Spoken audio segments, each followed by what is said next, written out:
అప్పుడు చేస్తా, ఆ, తెల్లారుజామున. ఆ, మళ్ళా మధ్యాహ్నం చేస్తా, ఆ. సాయంత్రం చేస్తా. ఏమని ప్రార్థన చేస్తారు మీరు? నేను దేవునికి ఏమని ప్రార్థన ఏమని చేస్తారు? ప్రార్థన చేస్తానంటే, ఉమ్, అయ్యా ఉమ్, మా గ్రామం ప్రజలని కాపాడయ్యా అంట, ఆ, మా సంగతులని కాచి కాపాడు నా ప్రభు అంట, ఉమ్, నా కుటుంబాన్ని కాచి కాపాడు అంట, మా దైవజనుడు కుటుంబాన్ని కాచి కాపాడు అంట. ఆ. ఆ? మంచి ప్రార్థన చేస్తున్నారు. మరి ఎప్పుడైనా మీరు ఒంటరిగా ఉంటుంటారు కదా, ఆ.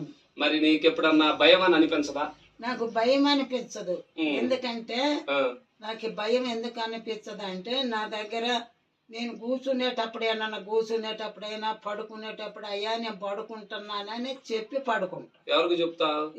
యేసు ప్రభువుకే, అయ్యా యేసయ్యా నేను పడుకుంటున్నాయా, ఆ, నా చుట్టూ నీ కాపలే ఉండాలయ్యా అంట. ఆ, భయం భయం పడదు నాకు నీకు. భయం లేదు. ఆ, చీకటి పడ్డా నాకు ఒంటరిగా చీకటి పడ్డా కూడా మన కోదాడు ఉమ్, గిన్నె చెట్ల కాడికి పోయి రమ్మన్నా పోయి వస్తా. ఆ, ఏంటి నీ ధైర్యం ఏంటి? నాకు ఏ ధైర్యం ఉంటది, యేసు ప్రభు యేసయ్య నీ ధైర్యం. నాకు అదే ధైర్యం. ధైర్యం ఆ, అంతేనా? అంతే. ఆ, మంచి విషయాలు చెప్తారమ్మా. నీకు మీరు మంచిగా పాడతారని నేను విన్నాను. మీ స్వరం కూడా చాలా మంచిగా ఉంటదని నేను విన్నాను.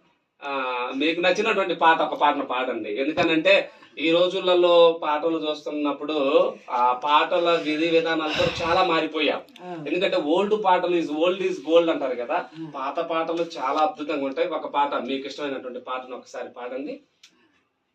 దినదినంబు యేసుతో దగ్గరగా జరుతా, అనుచనంబు యేసునెప్పుడు మదిల కోరుతా, దైవవాక్యం జీవవాక్యం అనుకూలంగా చదువుతా, దైవవాక్యం జీవవాక్యం అనుకూలంగా చదువుతా, శిలువ మోసి సేవ చేసి యేసుతోనే కదులుతా, శిలువ మోసి సేవ చేసి యేసుతోనే కదులుతా.